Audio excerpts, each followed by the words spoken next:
So, Tata Steel looks likely to end its 10-year association with steelmaking in the UK and is looking to sell up its entire operation.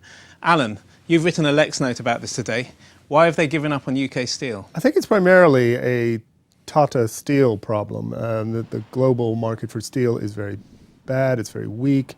Part of the problem is due to China's overcapacity on steel.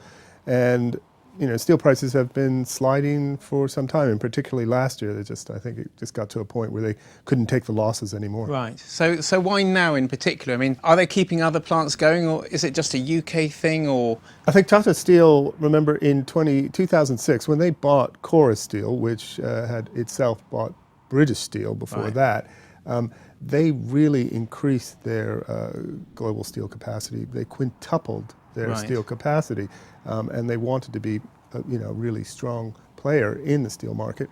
The problem is the profits then per ton were much higher than they are now for them. They've probably gone down at least 40%. So they just kind of, it's basically a failed business idea. They invested on the assumption that they'd make hundreds of dollars per ton, and they're just not making enough. Unfortunately came to a conclusion that going forward the Tata Steel UK business is not something that the Tata Steel board can continue to support. Why is it so expensive to make steel? I mean, what have they got wrong? What costs are too high? Well, I just think they're up against much larger integrated capacity elsewhere, particularly in places like Japan or Korea, but also just China. Remember, China it's about 50% of global capacity. Yeah. Yes, they consume a lot of their own steel, but the UK is maybe 0.5%, 0.6%. Yeah, it's maybe worth putting some figures on this. I mean, if I remember rightly, the UK kind of makes 12 million tons or so. What sort of amount does China make?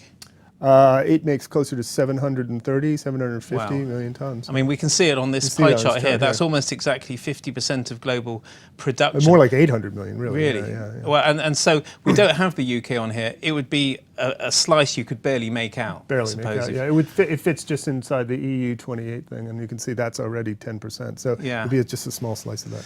So in a sense, what's slightly depressing about this is it's a really big story, a very worrying story for a UK steel plant. But for the global steel industry, is this going to shift the dial much? I really don't think so.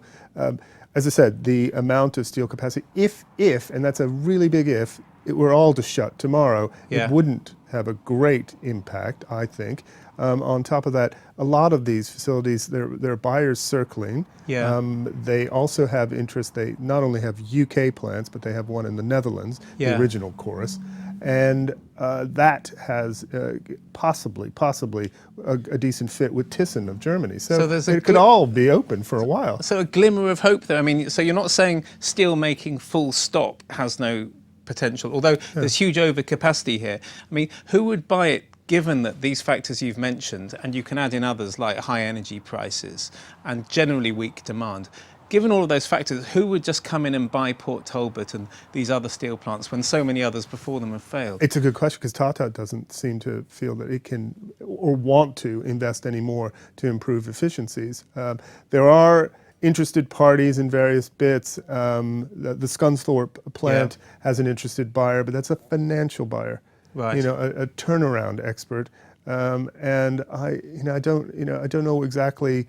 These are not committed steel players. These are, obviously financial turnaround experts who would want to, I assume, maybe sell it on quickly. So a glimmer of hope, but only a glimmer, it sounds like, Alan. Thank you very much.